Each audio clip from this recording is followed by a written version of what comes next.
India Legal presents Courts Roundup.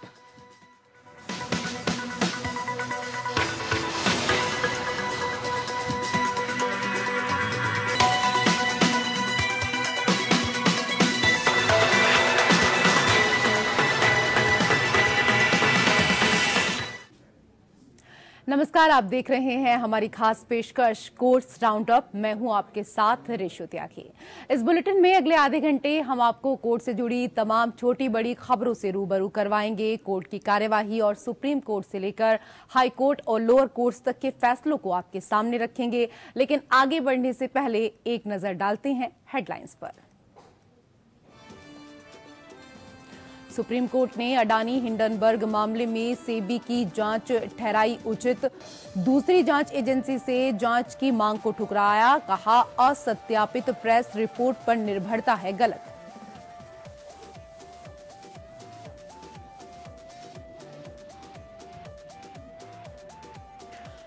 Himachal DGP Sanjay Kundu को मिली supreme court से फौरी राहत। हाईकोर्ट द्वारा डीजीपी को ट्रांसफर करने के आदेश पर रोक। कहा, हाईकोर्ट में मामला लंबित रहते पोस्टिंग पर जोर न दे। सीजेआई ने कहा, सीबीआई जांच के दौरान डीजीपी का ट्रांसफर कैसे हो सकता है? डीजीपी सीधे सीधे आरोपी भी नहीं।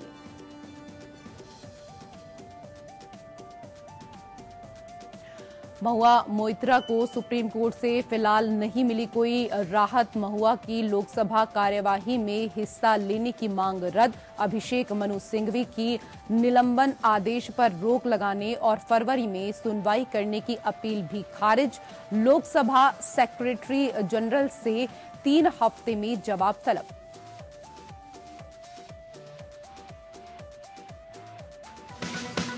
India Legal presents Courts Roundup.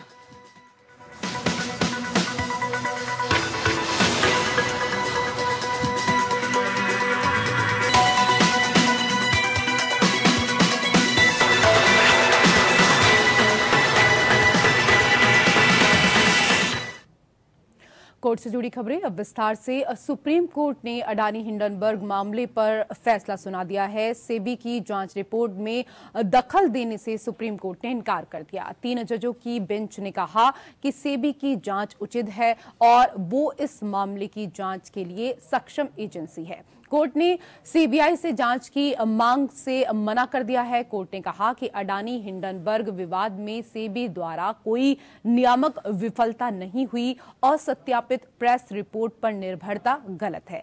SEBI ने अडानी हिंडनबर्ग मामले में 24 में से 22 मामलों की जांच पूरी कर ली है और अभी भी 2 मामलों की जांच बची है। सुप्रीम कोर्ट ने बाकी बचे दोनों मामलों की जांच पूरी करने के लिए सेबी को 3 महीने की मोहलत दी है।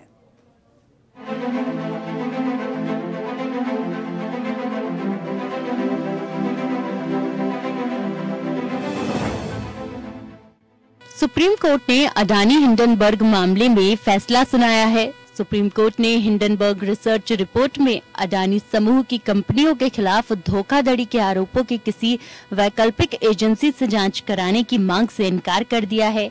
कोर्ट ने याचिकाओं पर सेबी के अधिकार क्षेत्र में कोई निर्देश जारी करने या हस्तक्षेप करने से इनकार कर दिया है। सेबी की जांच रिपोर्ट में दखल देने से सुप्रीम कोर्ट ने इनकार कर दिया है। 3 जजों की बेंच ने कहा कि सेबी की जांच उचित है और वे इस मामले की जांच के लिए सक्षम एजेंसी हैं। साथ ही कोर्ट ने कहा कि याचिकाकर्ता ये दावा नहीं कर सकते कि समाचार पत्रों में एक अप्रमाणित रिपोर्ट की तुलना सेबी द्वारा की गई जांच पर विश्वसनीयता होनी चाहिए, खास तौर पर ऐसी सेबी रिपोर्ट पर जिसकी जांच को ठोस सामग्री या सबूत के आधार पर संदेह में नहीं डाला गया है। इसीलिए कोर्ट ने सीबीआई या किसी अन्य एजेंसी से जांच की याचिका खारिज कर दी।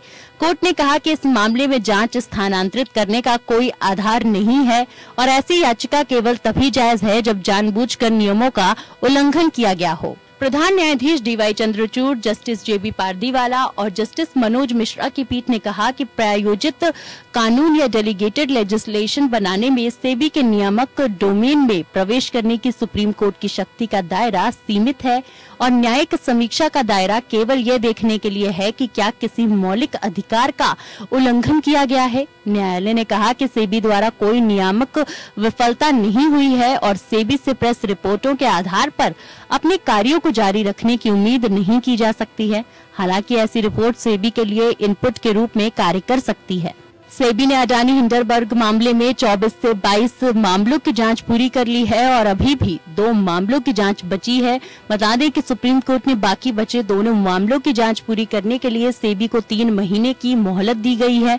इससे पहले 24 नवंबर को इस मामले की सुनवाई करते हुए अदालत ने मार्केट रेगुलेटर सेबी की जांच और एक्सपर्ट्स कमेटी पर उठाए जा रहे सवालों को नकारते हुए अपना फैसला सुरक्षित रखा था। हिंडनबर्ग ने साल 2023 में जनवरी के ही महीने में अडानी ग्रुप को लेकर एक रिसर्च रिपोर्ट पब्लिश की थी, जिसमें अडानी की कंपनी के शेयर ओवर वैल्यूएड होने और कीमतों में हेरफेर समेत समूह पर कर्ज को लेकर गंभीर सवाल उठाए गए।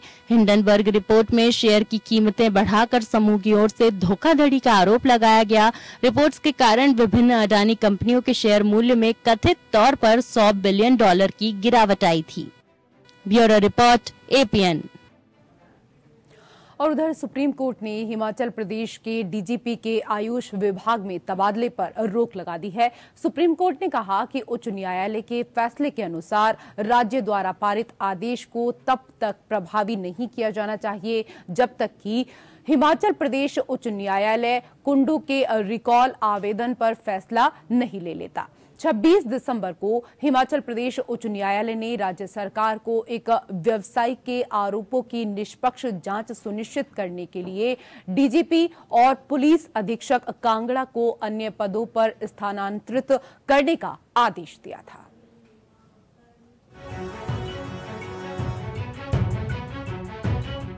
हिमाचल प्रदेश के डीजीपी संजय कुंडू और कांगड़ा की एसपी शालिनी अग्निहोत्री को वर्तमान पोस्टिंग से हटाए जाने के मामले में सुप्रीम कोर्ट में सुनवाई हुई। डीजीपी संजय कुंडू को सुप्रीम कोर्ट ने फौरी राहत देते हुए फिलहाल हाई कोर्ट द्वारा डीजीपी को ट्रांसफर करने के आदेश पर रोक लगाई है।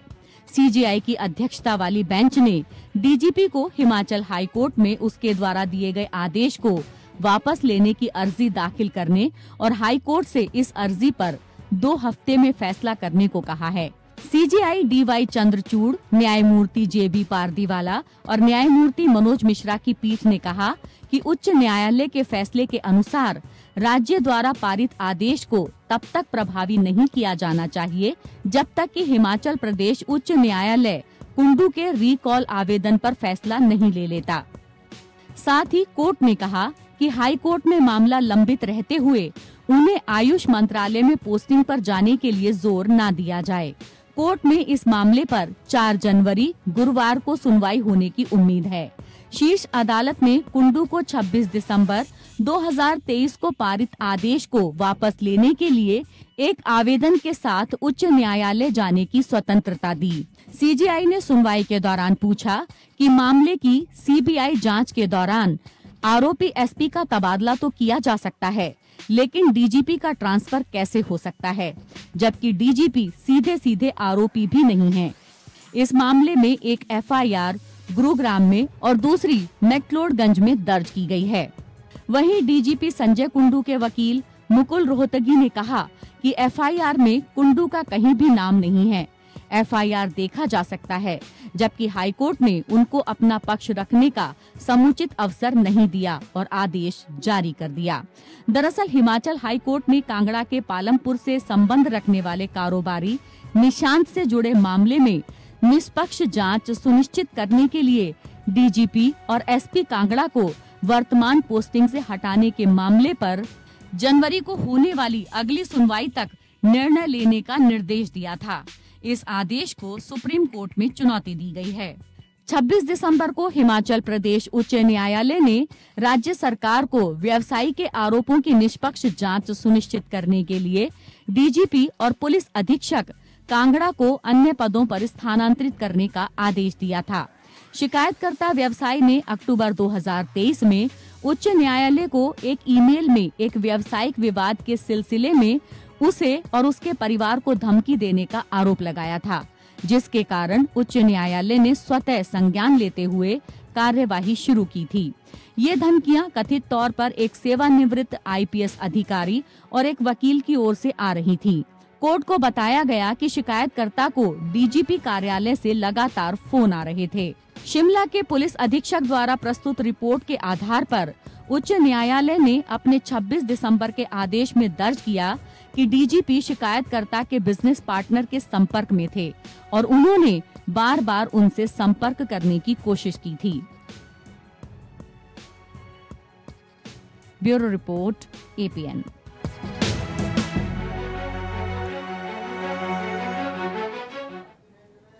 और उधर तृणमूल कांग्रेस नेता महुआ मोइत्रा को सुप्रीम कोर्ट से फिलहाल कोई राहत नहीं मिली है। जस्टिस खन्ना ने अभिषेक मनु सिंघवी के निलंबन आदेश पर रोक लगाने और फरवरी में सुनवाई करने की अपील दोनों ठुकरा दी है। सुप्रीम कोर्ट ने महुआ की याचिका पर लोकसभा के सेक्रेटरी जनरल से 3 हफ्ते में जवाब मांगा है। अगले 3 हफ्ते याचिकाकर्ता को प्रति उत्तर दाखिल करने को दिए गए हैं। कोर्ट ने कहा कई मुद्दे उठाए गए हैं, उन पर अभी कोर्ट कोई कमेंट नहीं करना चाहता, उन पर आगे चर्चा कर सकते हैं। कोर्ट ने कहा कि राजाराम पाल वाले मामले का भी जिक्र आया है। सुप्रीम कोर्ट 11 मार्च को शुरू होने वाले हफ्ते में अगली सुनवाई करेगा। हालांकि उन्हें सुप्रीम कोर्ट से कोई राहत नहीं मिली है। इसकी वजह यह है कि देश की शीर्ष अदालत ने महुआ की याचिका पर सुनवाई करते हुए उनकी लोकसभा कार्यवाही में हिस्सा लेने की मांग वाली याचिका पर आदेश पारित करने से इनकार कर दिया। जस्टिस संजीव खन्ना ने कहा कि सुप्रीम कोर्ट इस स्तर पर महुआ कि उस याचिका पर कोई भी आदेश पारित करने से इनकार करता है जिसमें उनके जरिए लोकसभा कार्यवाही में भाग लेने की इजाजत देने की मांग की गई है। टीएमसी नेता की दिसंबर में संसद की सदस्यता चली गई थी। लोकसभा की एथिक्स कमेटी ने कैश फॉर क्वेरी यानी पैसे लेकर सवाल पूछने के मामले में कार्रवाई करते हुए महुआ की सदस्यता रद्द कर दी थी। वहीं सुप्रीम कोर्ट में महुआ की याचिका पर लोकसभा सचिवालय से जवाब इस दौरान मांगा है। अदालत ने मार्च के दूसरे हफ्ते में सुनवाई की बात कही है, मगर टीएमसी नेता की उस मांग को ठुकरा दिया गया जिसमें उन्हें फिलहाल लोकसभा की कार्रवाई की हिस्सा में लेने की बात यहां पर की गई थी।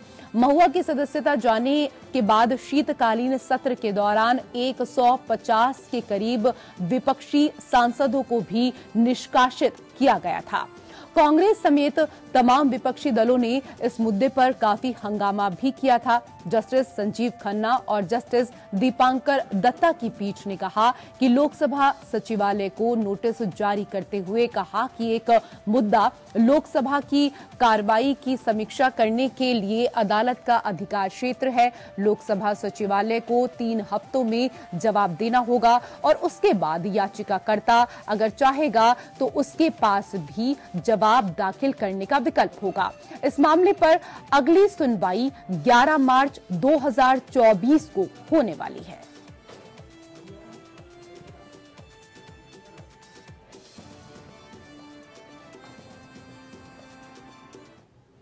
उधर कर्नाटक उच्च न्यायालय ने हाल ही में कहा कि अयोग्य व्यक्तियों को चिकित्सा सेवाएं प्रदान करने और ग्रामीण क्षेत्रों में गरीब लोगों को धोखा देने से रोका जाना चाहिए। न्यायमूर्ति एम नागप्रसन्ना ने एक पैरामेडिकल प्रैक्टिशनर जो कि याचिकाकर्ता है उसकी याचिका को खारिज करते हुए ये टिप्पणी की, जिसने अपने द्वारा संचालित मेडिकल क्लिनिक के पंजीकरण की मांग की थी। इस संदर्भ में आइए समझते हैं कि झोला छाप डॉक्टरों के खिलाफ क्या कानून है।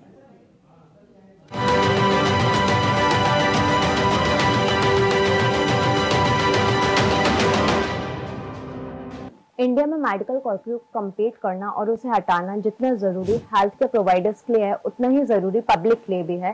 सुप्रीम कोर्ट ने क्लियरली बोला है कि कोई भी इंडिविजुअल बिना किसी नॉलेज के अगर मेडिसिन की प्रैक्टिस करता है तो उसे क्वाक बोला जाएगा। ये लॉज पब्लिक को अवेयर करने के लिए, हेल्थ केयर में चॉइसेस करने के लिए, क्रेडेंशियल प्रोवाइडर्स को वेरीफाई करने के लिए और किसी भी सस्पिशियस प्रैक्टिस की रिपोर्ट करने के लिए जरूरी है। जस्टिस एम नागापरासन इन कर्नाटका हाई कोर्ट की रिसेंट जजमेंट में बताया कि अनक्वालिफाइड इंडिविजुअल को रूरल एरियाज में प्रैक्टिस करने से और पब्लिक को धोखा देने से रोका जाना जरूरी है। ये ऑब्जर्वेशन एक पैरामेडिकल प्रैक्टिशनर की प्ली टू सीक रजिस्ट्रेशन को डिसमिस करते समय उठी। पिटिशनर ने खुद को काफी सालों तक डॉक्टर बताया। कोर्ट ने डॉक्टर की प्ली टू डिसमिस करते वक्त देखा कि ये कोर्स उसे 2007 के लॉस के हिसाब से वो डॉक्टर के टाइटल होल्ड नहीं कर सकते। सुप्रीम कोर्ट ने एक मानक प्रक्रिया तय की है जिसका सभी हाई कोर्ट पालन करेंगे। ये मामला तब शुरू हुआ था जब इलाहाबाद हाई कोर्ट ने उत्तर प्रदेश के 2 वरिष्ठ IAS अधिकारियों को अपने एक आदेश के पालन में कोताही के चलते हिरासत में भेज दिया था। सुप्रीम कोर्ट ने दिए आदेश में इलाहाबाद हाई कोर्ट के फैसले को निरस्त किया है, जिसमें यूपी के 2 सचिवों को कस्टडी में लेने का आदेश दे दिया था। हाईकोर्ट ने रिटायर्ड जजों के भत्तों के भुगतान को लेकर अपने निर्देशों का पालन न करने पर इन अधिकारियों को हिरासत में लेने का निर्देश दिया था। पिछले साल सुप्रीम कोर्ट ने इस आदेश पर रोक लगाते हुए दोनों अधिकारियों को तत्काल रिहा करने का आदेश दिया था। केंद्र सरकार ने इस मामले को सुप्रीम कोर्ट में रखते हुए सुझाव दिया था कि बहुत जरूरी होने पर ही किसी अधिकारी को व्यक्तिगत रूप से पेश होने के लिए कहना चाहिए। चीफ जस्टिस DY चंद्रचूड़ ने सुनवाई के दौरान ये भी कहा था कि अधिकारियों को अपने कपड़ों के चलते भी कई बार फटकार लगती है, इसलिए वो इस बात पर भी विचार करेंगे कि कोर्ट में पेश होने के दौरान किसी अधिकारी की वेशभूषा किस तरह की हो। हाईकोर्ट को अधिकारियों की पेशी के समन मनमाने तरीके से जारी नहीं करने चाहिए। अगर हलफनामे से काम चल जाए तो अधिकारियों को व्यक्तिगत रूप से कोर्ट ना बुलाया जाए। अगर किसी अधिकारी की पेशी जरूरी हो तब भी पहली कोशिश होनी चाहिए कि वीडियो कॉन्फ्रेंसिंग के जरिए ऐसा किया जाए। पेशी के दौरान अधिकारियों के कपड़ों पर हाई कोर्ट को अनावश्यक टिप्पणी नहीं करनी चाहिए। अगर उनकी वेशभूषा उनके आधिकारिक ड्रेस कोड के मुताबिक हो तो कोर्ट को उसे मंजूरी देनी चाहिए। बिना कारण अधिकारियों को अदालती कार्यवाही के दौरान खड़ा नहीं करना चाहिए। जब वो कोर्ट में कोई बयान दे रहे हैं तब उनके खड़े रहने की जरूरत है। हाई कोर्ट को अधिकारियों के व्यक्तित्व और उनकी शैक्षणिक सामाजिक पृष्ठभूमि पर टिप्पणी करने या उन्हें परेशान करने वाला गैर जरूरी वक्तव्य देने से बचना चाहिए। अपने आदेश पर अमल सुनिश्चित करने के लिए हाई कोर्ट को अधिकारियों को पर्याप्त समय देना चाहिए। अवमानना की कार्रवाई शुरू करने का निर्णय बहुत सोच समझकर लिया जाना चाहिए।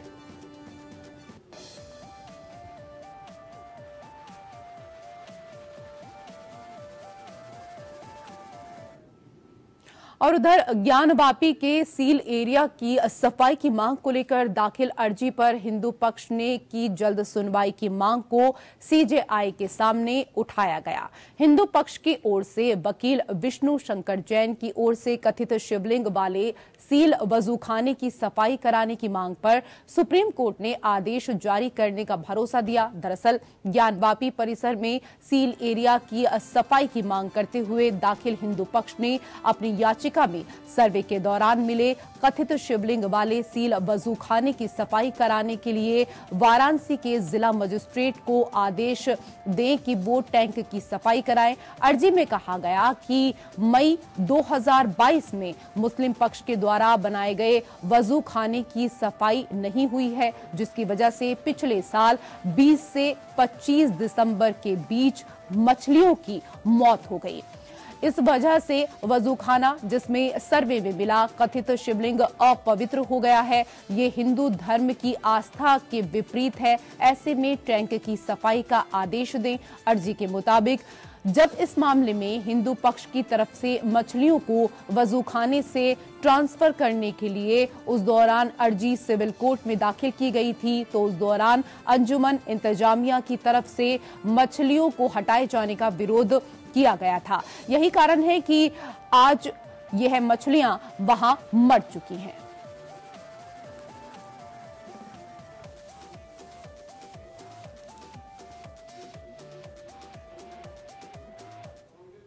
और उधर लखनऊ की अदालत ने यूपी के पूर्व मंत्री और बीजेपी नेता डॉक्टर महेंद्र सिंह के पक्ष में आपके राज्यसभा सांसद संजय सिंह के खिलाफ मानहानि के मुकदमे का फैसला सुनाया। संजय सिंह को महेंद्र सिंह को 1 लाख मुआवजा देने का भी निर्देश दिया गया।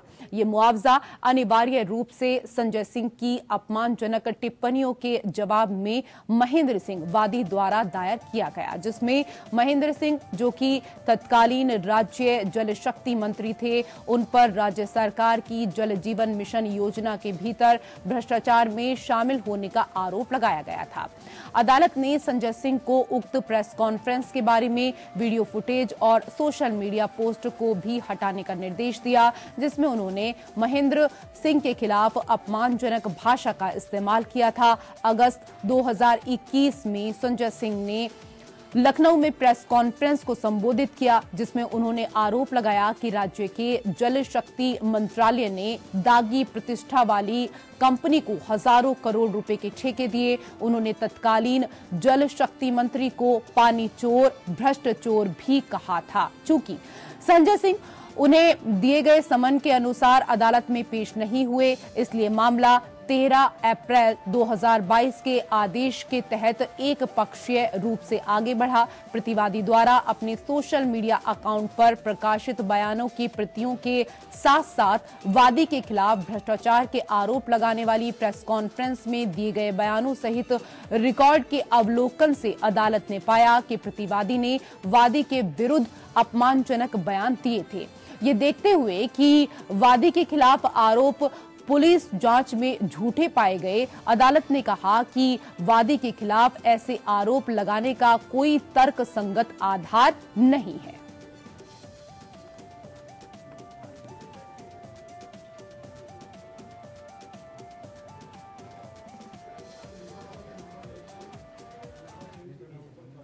और इसी के साथ कोर्ट से जुड़ी खबरों में मेरे साथ फिलहाल इतना ही। नमस्कार। India Legal presents Courts Roundup.